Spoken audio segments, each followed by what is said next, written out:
جی السلام علیکم، میں ہوں فیل ملک اور آپ دیکھ رہے ہیں سرکار۔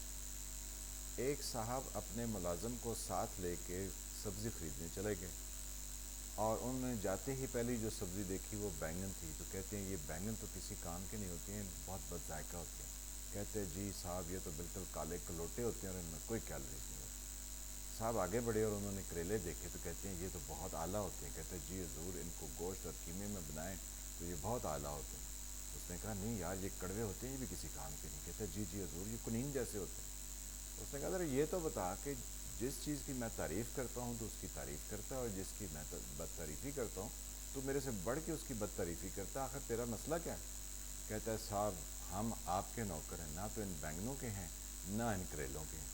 تو جناب D G I S I جو ہے وہ تبدیل ہو گئے ہیں، تو جو نئے آنے والے ہیں ان کی شان میں ہر طرف سے قصیدے پڑھے جا رہے ہیں، چاہے وہ میڈیا میں لوگ ہوں، چاہے وہ سیاست میں ہوں، چاہے وہ کسی اور ایریا میں کام کر رہے ہوں۔ تعریفیں تو جو ہے وہ یہ سب ایسے ہی کرتے ہیں جیسے انہوں نے پچھلے تمام ڈی جیز کی تھی۔ تو اسی طرح سے یہ تعریفیں اب بھی ہمیں دیکھنے کو مل رہی ہیں، یعنی اس وطن عزیز میں کچھ نہیں بدلا ہے۔ اب بات ہمیں ایک حکومت کی سمجھ نہیں آتی ہے کہ ہمارے وزیر اعظم صاحب جو ہے وہ کچھ عرصہ پہلے جب باقاعدہ سپریم کورٹ میں کیس کیا اور پھر وہاں سے جو ہے وہ قومی اسمبلی میں آیا اور وہاں پر جو ہے وہ ووٹ دیا گیا، یعنی آرمی چیف کی ایکسٹینشن کے لیے یہ سارا پروسیس کیا گیا، اور ہمیں کیا کہانی سنائے گی؟ ہمیں کہانی یہ سنائے گی کہ جنگ کے دوران کمانڈر ان چیف کو، یعنی جو سپہ سالار ہوتا ہے، اس کو ہم نہیں بدلاتے ہیں، یا اس کو نہیں بدلانا چاہیے، یا یہ بہت ضروری ہوتا ہے کہ اس سپہ سالار کو جاری و ساری رکھا جائے۔ تو جناب پھر احتساب پر آ جائیں، تو یہاں پر ایک پورا آرڈیننس لے کر آتے ہیں، اور اسی احتساب کے چیف کمشنر صاحب بہادر، جس کے بارے میں منو بھائی بہت کچھ لکھ گئے ہیں، تو کہتے ہیں نہیں یہی ہمارے چیف جو ہے نا یہ آگے چلیں گے، تو یعنی ان کو بھی انہوں نے برقرار رکھا۔ تو جناب ہم حکومت سے یہ جاننا چاہتے ہیں کہ افغانستان میں تو ہماری جو ہے وہ ابھی اسی طرح کی صورتحال لیکوڈ سٹیٹ آف افیئرز چل رہی ہے، یعنی طالبان جو ہیں وہ ہمیں کہتے ہیں کہ وہ جو افغانستان اور پاکستان کے درمیان جس پر ہم نے باڑ لگائی ہے، وہ کہتے ہیں ہم تو اس کو بارڈر ہی تسلیم نہیں کرتے ہیں۔ پھر جو ہے وہ کہتے ہیں کہ ٹی ٹی پی سے آپ خود بات کریں، اور بات کر کے لے آئیں، تو وزیر اعظم صاحب نے اس کا بھی انٹرویو میں ذکر کر لیا۔ تو یعنی یہ جنگ بھی ہمارے لیے ابھی تک اسی طرح جاری ہے جیسے آج سے کچھ سال پہلے جاری تھی۔ پھر ہم دیکھتے ہیں کہ ہمارے یعنی وطن عزیز کے اندر مختلف طرح کے حملے ہو رہے ہیں۔ بے شک جو ہے وہ ہم یہ چیزیں اس طریقے سے رپورٹ میڈیا میں نہیں ہو رہی ہیں، لیکن حملے تو کسی سے ڈھکے چھپے نہیں ہیں، اور جن کے پیارے جاتے ہیں ان کو یہ اندازہ ہوتا ہے کہ یہ کیسے جو ہے وہ کتنے لوگ جو ہے وہ اپنی جان سے ہاتھ دھو رہے ہیں۔ تو یعنی ہماری یہاں پر بھی جو ہے وہ کیفیت اسی طرح کی ہے۔ پھر انڈیا میں بھی ہماری اسی طرح کی پرابلم ان کے ساتھ چل رہی ہے، یعنی یہ جنگ ہماری جاری ہے۔ پھر ایف اے ٹی ایف جو ہے جس میں ہم گرے لسٹ میں ہیں، وہاں پر بھی دہشت گردی سے متعلق جو دفعات ہیں یا جو آبجیکٹیوز ہیں وہ ہمارے لیے اچیویبل ہیں، اسی لیے ہم گرے لسٹ میں ہیں۔ تو یعنی وہ جنگ بھی ہماری جاری ہے۔ پھر ہمارے بہت درینہ ساتھی ہمارے ملک کے قریبی، یعنی جن کے ساتھ ہمارے تعلقات ہیں، یونائٹڈ اسٹیٹس آف امریکہ، تو وہ ہم سے جو ہے وہ افغانستان کے معاملے میں کہتے ہیں کہ جی اب ڈو مور تو ہم نے ختم کر لیا، اب ہم یہ آپ سے جو ہے وہ کہتے ہیں کہ ڈو ایز وی کمانڈ، کیونکہ ان کی نائب وزیر خارجہ آج پاکستان میں لینڈ کر رہی ہیں۔ تو جناب ان کو بڑی پروٹوکول جو ہے یہ ایبسلوٹلی ناٹ کے بعد اب ان کو بہت بڑا پروٹوکول دیا جا رہا ہے، کیونکہ ٹیلی فون کال تو نہیں آ رہی ہے۔ تو یہ ساری جو سنیریو ہے یہ ہمارے لیے اسی طرح کا کمپلیکیٹڈ ہے، اور کہتے ہیں کہ انہوں نے یہ نہیں کہا کہ ہمیں آپ جو ہے نا کوئی ایئر بیس دے دیں، بلکہ انہوں نے کہا کہ ہمیں ایئر کوریڈور، یعنی جب ہم نے حملہ کسی پر کرنا ہو تو ہمیں جو ہے وہ رستہ دیا جائے، بلکہ ایئر بولیوارڈ دیا جائے، کہ ہم جو ہے وہ بغیر کسی روک ٹوک کے وہاں پر ٹکانے پر حملہ کر سکیں جہاں ہماری کرنے کی خواہش ہو۔ تو یعنی وہ ہم سے ڈیمانڈ کیے جا رہے ہیں۔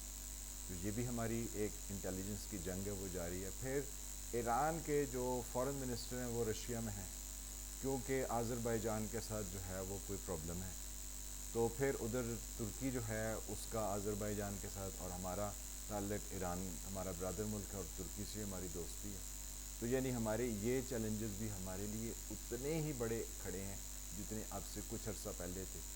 تو ایجنسی کے لیے یعنی جو انٹیلیجنس جو مہیا کرتی ہے، کیونکہ جنگ میں یہ سب سے امپورٹنٹ ہے، تو اس کے چیف کو بدلا دینا اور ایک دوسرے چیف کو لے آنا، یہ ہمیں حکومت کی تو بات سمجھ نہیں ہے. وہ کہیں گے یہ تو روٹین کی پوسٹنگ ہے، وہ پشاور کے کور کمانڈر ہوں گے، جو کراچی کے کور کمانڈر تھے ان کو یہاں ہم جو ہے وہ D G I S I لیے. اگر آپ یہ دلیل دیتے ہیں تو پھر جناب آپ کو آرمی چیف کے لیے اتنی زیادہ شرمندگی اٹھانے کی کیا ضرورت پیش آئی کہ آپ نے جناب ان کے لیے سپریم کورٹ میں بھی آپ جو ہے وہ اپنی وہ غلط قسم کی ڈاکٹرن لے کر گئے، پھر وہاں سے ان کے لیے قومی اسمبلی میں باقاعدہ ایک بل کی شکل میں آئے، پھر آپ نے وہ سارا کام کیا.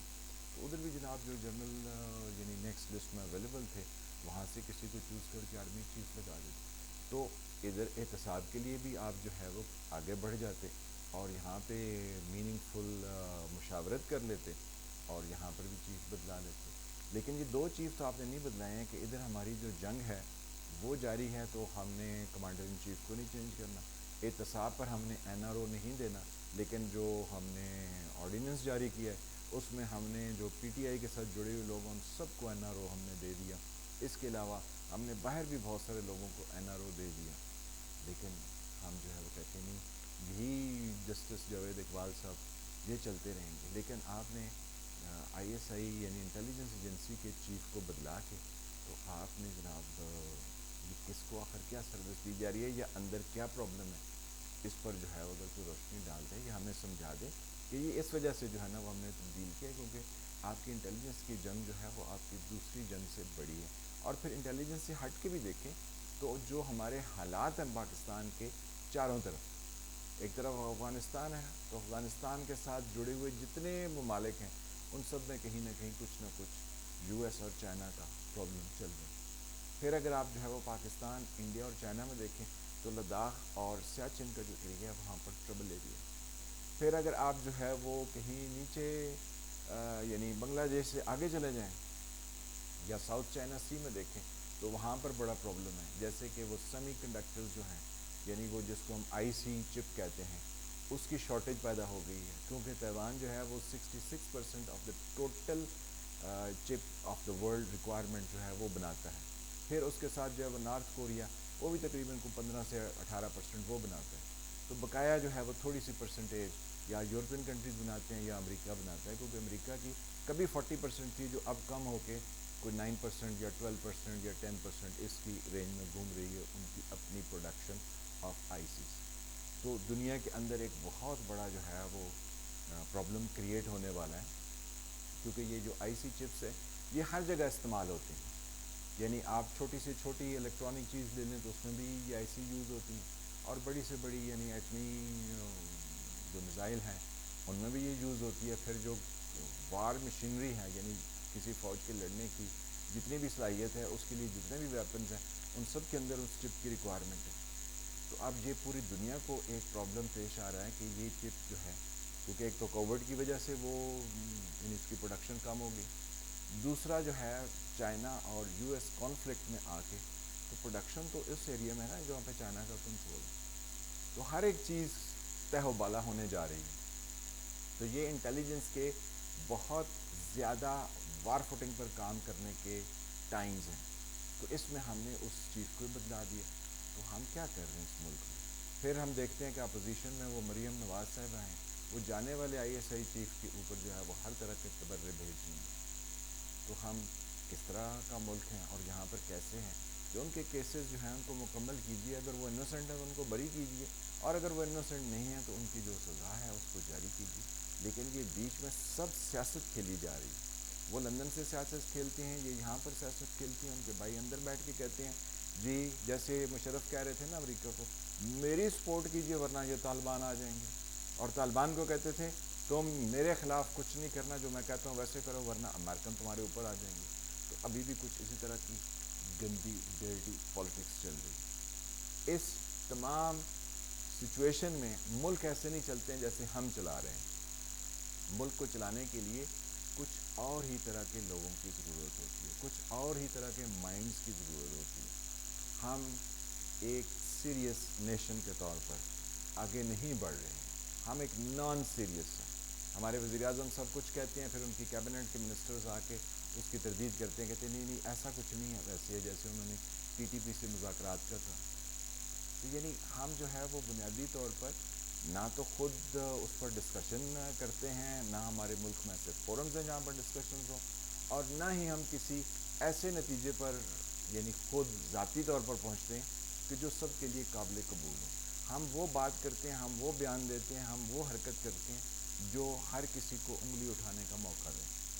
تو جب ہر طرف سے ہمارے اوپر انگلیاں اٹھیں گی، اور جیسے ابھی اٹھ رہی ہیں، اور جیسے ہمیں امریکہ میں وہ بل لا کے کانگریس میں جو 22 ریپبلکن نے پیش کیا تھا کہ جن لوگوں نے طالبان کی ہیلپ کی، جنہوں نے ان کے ساتھ کام کیا، جنہوں نے سیف ہیونز دیے، تو ان کے خلاف جو ہے وہ رپورٹ یا ان کی تحقیقاتی رپورٹ جو ہے وہ امریکن کانگریس میں پیش کی جائے۔